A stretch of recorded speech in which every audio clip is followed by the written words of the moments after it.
صحیح بخاری حدیث نمبر 121۔ نبی اکرم صلی اللہ علیہ وسلم نے حجۃ الوداع میں فرمایا کہ لوگوں کو بالکل خاموش کر دو تاکہ وہ خوب سن لیں۔ پھر فرمایا لوگوں میرے بعد پھر کافر مت بن جانا کہ ایک دوسرے کی گردن مارنے لگو۔ صحیح بخاری حدیث نمبر 122۔ رسول اللہ صلی اللہ علیہ وسلم نے فرمایا کہ ایک روز موسیٰ علیہ السلام نے کھڑے ہو کر بنی اسرائیل میں خطبہ دیا تو آپ سے پوچھا گیا کہ لوگوں میں سب سے زیادہ صاحب علم کون ہے؟ انہوں نے فرمایا کہ میں ہوں۔ اس وجہ سے اللہ کا غصہ ان پر ہوا کہ انہوں نے علم کو خدا کے حوالے کیوں نہ کر دیا۔ تب اللہ نے ان کی طرف وحی بھیجی کہ میرے بندوں میں سے ایک بندہ دریاؤں کے سنگم پر ہے جہاں فارس اور روم کے سمندر ملتے ہیں، وہ تجھ سے زیادہ عالم ہے۔ موسیٰ علیہ السلام نے کہا کہ اے پروردگار میری ان سے ملاقات کیسے ہو؟ حکم ہوا کہ ایک مچھلی زنبیل میں رکھ لو، پھر جہاں تم اس مچھلی کو گم کر دو گے تو وہ بندہ تمہیں وہیں ملے گا۔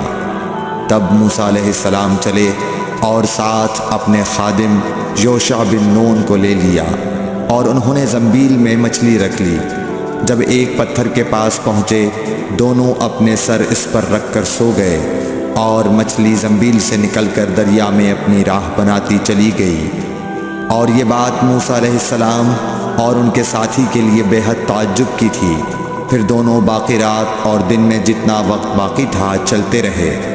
جب صبح ہوئی موسیٰ علیہ السلام نے خادم سے کہا ہمارا ناشتہ لاؤ، اس سفر میں ہم نے کافی تکلیف اٹھائی ہے۔ اور موسیٰ علیہ السلام بالکل نہیں تھکے تھے، مگر جب اس جگہ سے آگے نکل گئے جہاں تک انہیں جانے کا حکم ملا تھا تب ان کے خادم نے کہا کہ کیا آپ نے دیکھا تھا کہ جب ہم صخرہ کے پاس ٹھہرے تھے تو میں مچھلی کا ذکر بھول گیا؟ بقول بعض صخرہ کے نیچے آب حیات تھا، وہ اس مچھلی پر پڑا اور وہ زندہ ہو کر بقدرت الہی دریا میں چل دی۔ یہ سن کر موسیٰ علیہ السلام بولے کہ یہی وہ جگہ ہے جس کی ہمیں تلاش تھی، تو وہ پچھلے پاؤں واپس ہو گئے۔ جب پتھر تک پہنچے تو دیکھا کہ ایک شخص کپڑا اوڑھے ہوئے موجود ہے۔ موسیٰ علیہ السلام نے انہیں سلام کیا۔ خضر نے کہا کہ تمہاری سرزمین میں سلام کہاں؟ پھر موسیٰ علیہ السلام نے کہا کہ میں موسیٰ ہوں۔ خضر بولے کہ بنی اسرائیل کے موسیٰ؟ انہوں نے جواب دیا ہاں۔ پھر کہا کہ کیا میں آپ کے ساتھ چل سکتا ہوں تاکہ آپ مجھے ہدایت کی وہ باتیں بتلاؤ جو اللہ نے خاص آپ ہی کو سکھلائی ہیں؟ خضر بولے کہ تم میرے ساتھ صبر نہیں کر سکو گے۔ اے موسیٰ مجھے اللہ نے ایسا علم دیا ہے جسے تم نہیں جانتے، اور تم کو جو علم دیا ہے اسے میں نہیں جانتا۔ اس پر موسیٰ علیہ السلام نے کہا کہ خدا نے چاہا تو آپ مجھے صابر پاؤ گے، اور میں کسی بات میں آپ کی نافرمانی نہیں کروں گا۔ پھر دونوں دریا کے کنارے کنارے پیدل چلے۔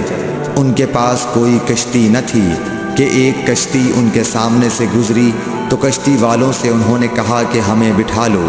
خضر کو انہوں نے پہچان لیا اور بغیر کرائے کے سوار کر لیا۔ اتنے میں ایک چڑیا آئی اور کشتی کے کنارے پر بیٹھ گئی۔ پھر سمندر میں اس نے ایک یا دو چونچیں ماری۔ اسے دیکھ کر خضر بولے کہ اے موسیٰ میرے اور تمہارے علم نے اللہ کے علم میں سے اتنا ہی کم کیا ہوگا جتنا اس چڑیا نے سمندر کے پانی سے۔ پھر خضر نے کشتی کے تختوں میں سے ایک تختہ نکال ڈالا۔ موسیٰ علیہ السلام نے کہا کہ ان لوگوں نے تو ہمیں کرایہ لیے بغیر مفت میں سوار کیا، اور آپ نے ان کی کشتی کی لکڑی اکھاڑ ڈالی تاکہ یہ ڈوب جائیں۔ خضر بولے کہ کیا میں نے نہیں کہا تھا کہ تم میرے ساتھ صبر نہیں کر سکو گے؟ اس پر موسیٰ علیہ السلام نے جواب دیا کہ بھول پر میری گرفت نہ کرو۔ موسیٰ علیہ السلام نے بھول کر یہ پہلا اعتراض کیا تھا۔ پھر دونوں چلے۔ کشتی سے اتر کر ایک لڑکا بچوں کے ساتھ کھیل رہا تھا۔ خضر نے اوپر سے اس کا سر پکڑ کر ہاتھ سے اسے الگ کر دیا۔ موسیٰ علیہ السلام بول پڑے کیا آپ نے ایک بے گناہ بچے کو بغیر کسی جانی حق کے مار ڈالا؟ غضب ہو گیا۔ خضر بولے کہ میں نے تم سے نہیں کہا تھا کہ تم میرے ساتھ صبر نہیں کر سکو گے؟ ابن عیینہ کہتے ہیں کہ اس کلام میں پہلے سے زیادہ تاکید ہے، کیونکہ پہلے کلام میں لفظ لکا نہیں کہا تھا، اس میں لکا زائد کیا جس سے تاکید ظاہر ہے۔ پھر دونوں چلتے رہے حتیٰ کہ ایک گاؤں والوں کے پاس آئے، ان سے کھانا لینا چاہا، انہوں نے کھانا کھلانے سے انکار کر دیا۔ انہوں نے وہیں دیکھا کہ ایک دیوار اسی گاؤں میں گرنے کے قریب تھی۔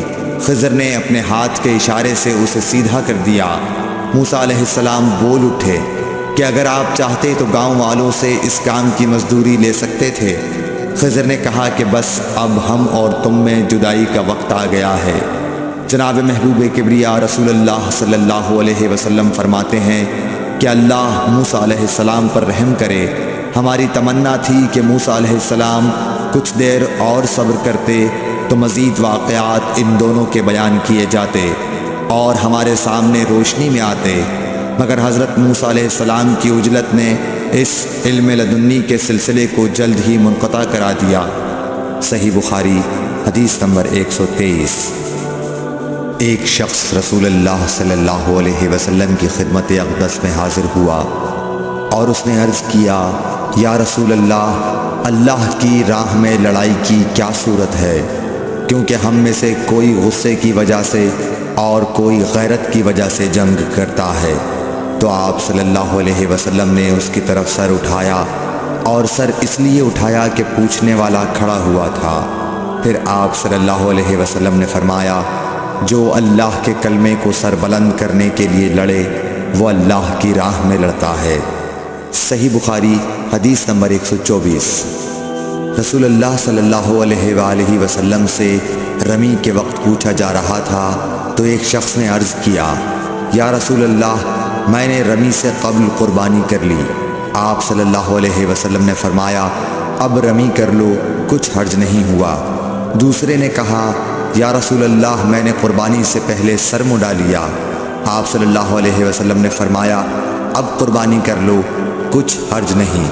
اس وقت جس چیز کے بارے میں جو آگے پیچھے ہو گئی تھی آپ سے پوچھا گیا، آپ صلی اللہ علیہ وسلم نے یہی جواب دیا، اب کر لو، کچھ حرج نہیں۔ صحیح بخاری حدیث نمبر 125۔ حضرت عبداللہ بن مسعود رضی اللہ تعالی عنہ کہتے ہیں کہ ایک مرتبہ میں رسول کریم صلی اللہ علیہ وسلم کے ساتھ مدینے کے کھنڈرات میں چل رہا تھا اور آپ کھجور کی چھڑی پر سہارا دے کر چل رہے تھے، تو کچھ یہودیوں کا ادھر سے گزر ہوا۔ ان میں سے ایک نے دوسرے سے کہا کہ آپ سے روح کے بارے میں کچھ پوچھو۔ ان میں سے کسی نے کہا، مت پوچھو، ایسا نہ ہو کہ وہ کوئی ایسی بات کہہ دیں جو تمہیں ناگوار ہو۔ مگر ان میں سے بعض نے کہا کہ ہم ضرور پوچھیں گے۔ پھر ایک شخص نے کھڑے ہو کر کہا، اے ابو القاسم، روح کیا چیز ہے؟ آپ نے خاموشی اختیار فرمائی۔ میں نے دل میں کہا کہ آپ پر وحی آ رہی ہے، اس لیے میں کھڑا ہو گیا۔ جب آپ صلی اللہ علیہ وسلم سے وہ کیفیت دور ہو گئی تو آپ صلی اللہ علیہ وسلم نے قرآن کی یہ آیت جو اس وقت نازل ہوئی تھی تلاوت فرمائی، اے نبی، تم سے یہ لوگ روح کے بارے میں پوچھ رہے ہیں، کہہ دو کہ روح میرے رب کے حکم سے ہے اور تمہیں علم کا بہت تھوڑا حصہ دیا گیا ہے، اس لیے تم روح کی حقیقت نہیں سمجھ سکتے۔ صحیح بخاری حدیث نمبر 126۔ رسول اللہ صلی اللہ علیہ وآلہ وسلم نے ارشاد فرمایا کہ اے عائشہ، اگر تیری قوم دور جاہلیت کے ساتھ قریب نہ ہوتی بلکہ پرانی ہو گئی ہوتی۔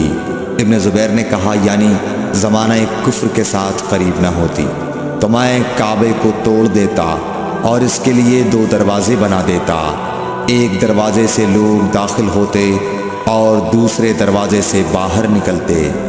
صحیح بخاری حدیث نمبر 127۔ حضرت علی رضی اللہ عنہ کا ارشاد ہے کہ لوگوں سے وہ باتیں کرو جنہیں وہ پہچانتے ہوں۔ کیا تمہیں یہ پسند ہے کہ لوگ اللہ اور اس کے رسول کو جھٹلا دیں؟ صحیح بخاری حدیث نمبر 128۔ ایک مرتبہ حضرت معاذ بن جبل رسول اللہ صلی اللہ علیہ وسلم کے پیچھے سواری پر سوار تھے۔ آپ نے فرمایا، اے معاذ، میں نے عرض کیا حاضر ہوں یا رسول اللہ۔ آپ صلی اللہ علیہ وسلم نے دوبارہ فرمایا اے معاذ، میں نے عرض کیا حاضر ہوں اے اللہ کے رسول۔ آپ صلی اللہ علیہ وسلم نے سے بارہ فرمایا اے معاذ، میں نے عرض کیا حاضر ہوں اے اللہ کے رسول۔ 3 بار ایسا ہوا۔ اس کے بعد آپ صلی اللہ علیہ وسلم نے فرمایا کہ جو شخص سچے دل سے اس بات کی گواہی دے کہ اللہ کے سوا کوئی معبود نہیں ہے اور محمد صلی اللہ علیہ وسلم اللہ کے سچے رسول ہیں، اللہ تعالیٰ اس کو دوزخ کی آگ پر حرام کر دیتا ہے۔ میں نے کہا یا رسول اللہ، کیا اس بات سے لوگوں کو باخبر نہ کر دوں تاکہ وہ خوش ہو جائیں؟ آپ صلی اللہ علیہ وسلم نے فرمایا اگر تم یہ خبر سناؤ گے تو لوگ اس پر بھروسہ کر بیٹھیں گے اور عمل چھوڑ دیں گے۔ صحیح بخاری حدیث نمبر 129۔ رسول کریم صلی اللہ علیہ وسلم نے ایک روز معاذ رضی اللہ عنہ سے فرمایا کہ جو شخص اللہ سے اس کیفیت کے ساتھ ملاقات کرے کہ اس نے اللہ کے ساتھ کسی کو شریک نہ کیا ہو، وہ یقیناً جنت میں داخل ہوگا۔ معاذ بولے یا رسول اللہ، کیا میں اس بات کی لوگوں کو بشارت نہ سنا دوں؟ آپ صلی اللہ علیہ وسلم نے فرمایا نہیں، مجھے خوف ہے کہ لوگ اس پر بھروسہ کر بیٹھیں گے۔ صحیح بخاری حدیث نمبر 130۔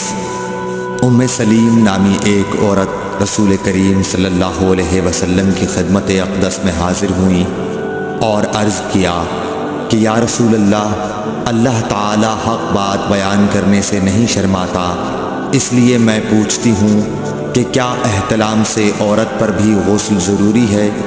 آپ صلی اللہ علیہ وسلم نے فرمایا کہ ہاں، جب عورت پانی دیکھ لے یعنی کپڑے وغیرہ پر منی کا اثر معلوم ہو۔ تو یہ سن کر حضرت ام سلمہ رضی اللہ عنہا نے شرم کی وجہ سے اپنا چہرہ چھپا لیا اور کہا یا رسول اللہ، کیا عورت کو بھی احتلام ہوتا ہے؟ آپ نے فرمایا ہاں، تیرے ہاتھ خاک آلود ہوں، پھر کیوں اس کا بچہ اس کی صورت کے مشابہ ہوتا ہے، یعنی یہی اس کے احتلام کا ثبوت ہے۔ Thanks for watching. Don't forget to like, comment, share and subscribe to